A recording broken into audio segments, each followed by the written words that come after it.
31 de octubre, San Alonso Rodríguez. En este mes celebra la Iglesia la fiesta de dos hermanos legos canonizados. Sin embargo, la vida de Gerardo Mayela y la de San Alonso Rodríguez fue muy diferente. Por ejemplo, Gerardo murió en una edad en la que San Alonso todavía estaba casado y vivía con su familia.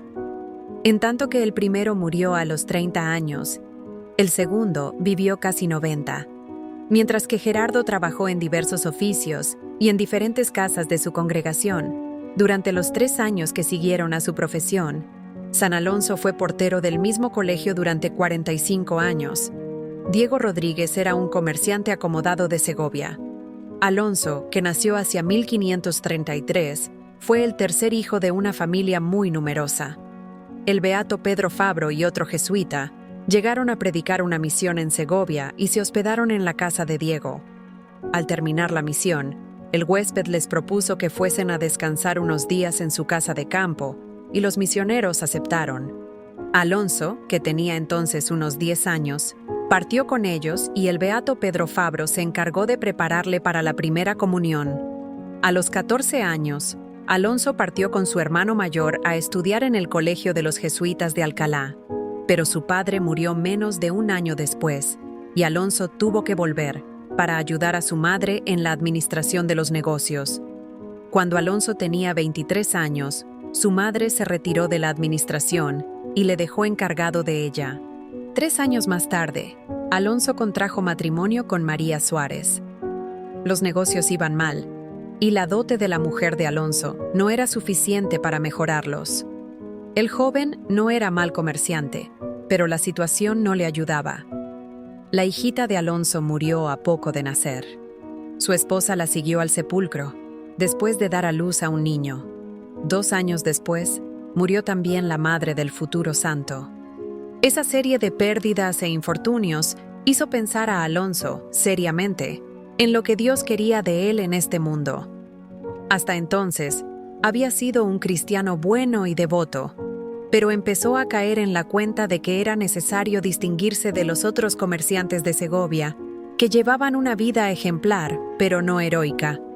Vendió, pues, su negocio a fin de obtener lo suficiente para sostenerse y se fue a vivir, con su hijito, a la casa de sus 2 hermanas solteras, Antonia y Juliana, que eran muy piadosas. Enseñaron a su hermano los rudimentos de la oración mental, de suerte que, al poco tiempo, Alonso meditaba 2 horas cada mañana y, por la tarde, reflexionaba sobre los misterios del rosario. Pronto empezó a descubrir la imperfección de su vida pasada, viéndola a la luz de Cristo.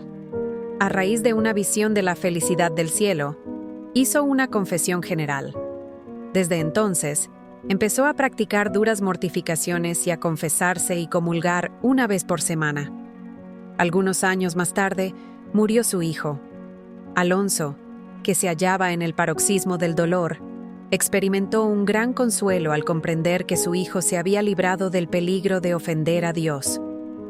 Aunque no por primera vez, le vino entonces la idea de abrazar la vida religiosa y pidió su admisión a los jesuitas de Segovia.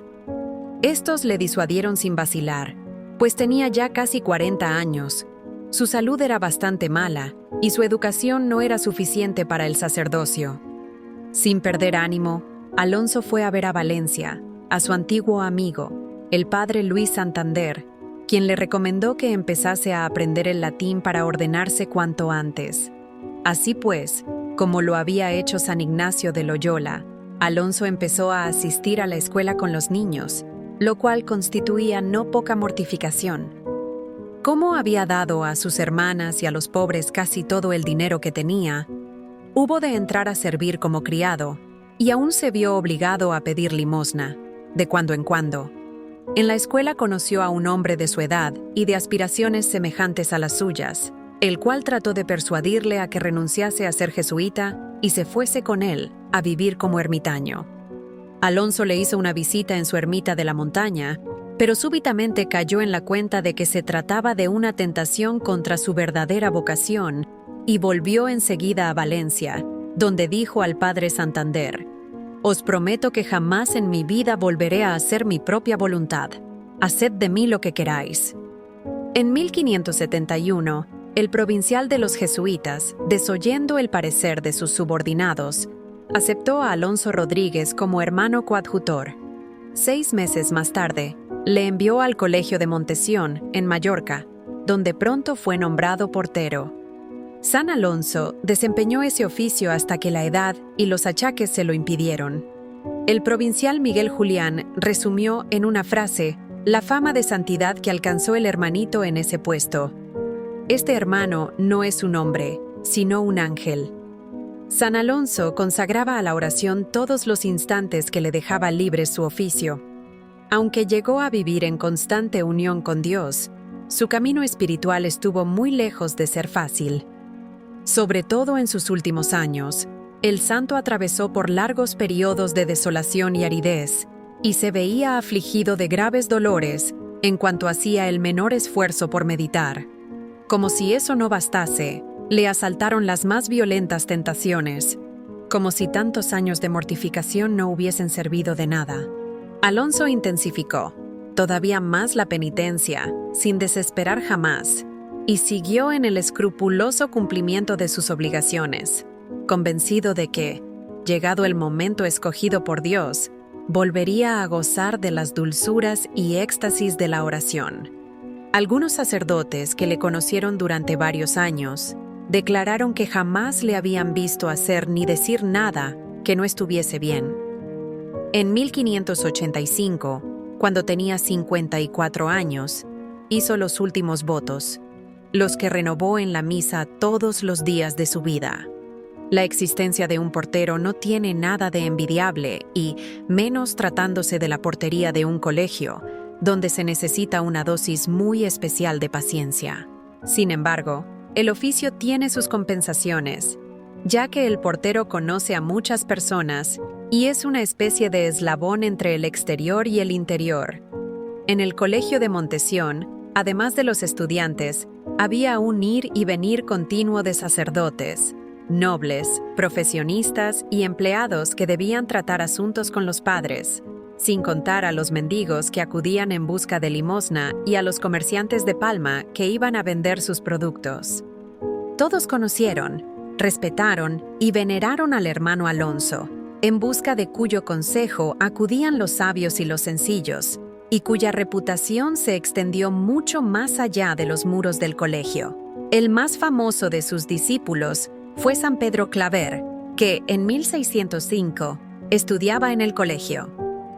Durante 3 años, se puso bajo la dirección de San Alonso, el cual, iluminado por Dios, le entusiasmó y alentó para trabajar en América. Ahí fue donde San Pedro Claver ganó el título de el apóstol de los negros. San Alonso profesó siempre una profunda devoción a la Inmaculada Concepción.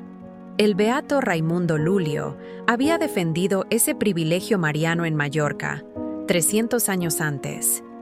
En una época, se creyó que San Alonso había compuesto el oficio parvo de la Inmaculada. El santo practicaba y propagaba ardientemente esa devoción, y ello dio origen a ese error.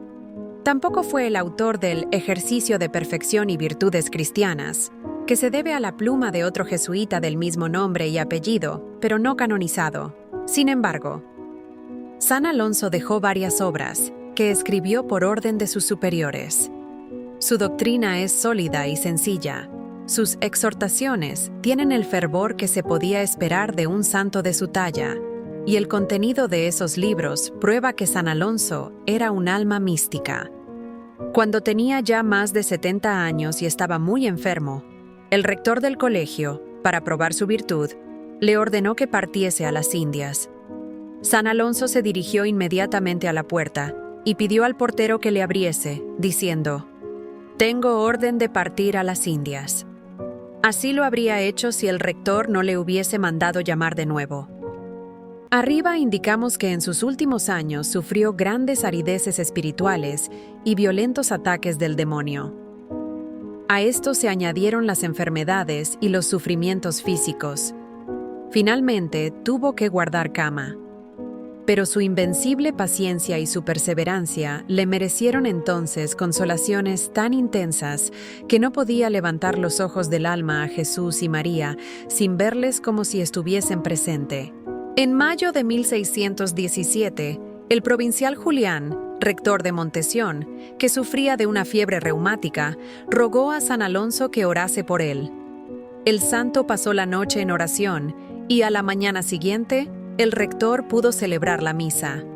En octubre de ese año, sintiendo aproximarse su fin, el santo recibió la comunión y al punto cesaron todos sus sufrimientos espirituales y corporales.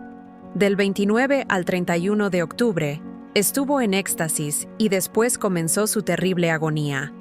Media hora antes del fin, recobró el conocimiento, miró amablemente a sus hermanos, besó el crucifijo, pronunció en voz alta el nombre de Jesús y expiró. El virrey y toda la nobleza de Mallorca asistieron a sus funerales, así como el obispo y una multitud de pobres y enfermos, cuyo amor y cuya fe premió el cielo con milagros. San Alonso fue canonizado junto con San Pedro Claver en 1888.